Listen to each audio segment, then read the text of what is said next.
عادتهای بدت تغییر بده. اگر دوست بد داری تو اصلاحش نتانستی، تو خود از پیشش دور کن. ز جاهل گریزنده چون تیر باش، نیامیخته چون شکر و شیر باش. چرا اگه اصلاحش نمیتونی، باز امکان از یک کتور گمراه بسازه.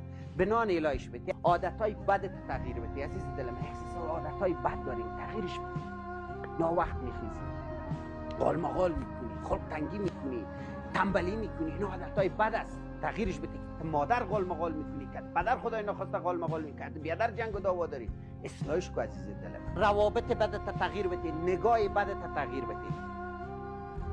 عادت بد، دوست بد، رابطه بد، نگاه بد تغییر بده. تو فرشته صفت میشی عزیز دلم، از سر و پا فرشته میشی. خودت گل، بدنت گل، دهنت گل، خلاصه کل چیزت گل میشه.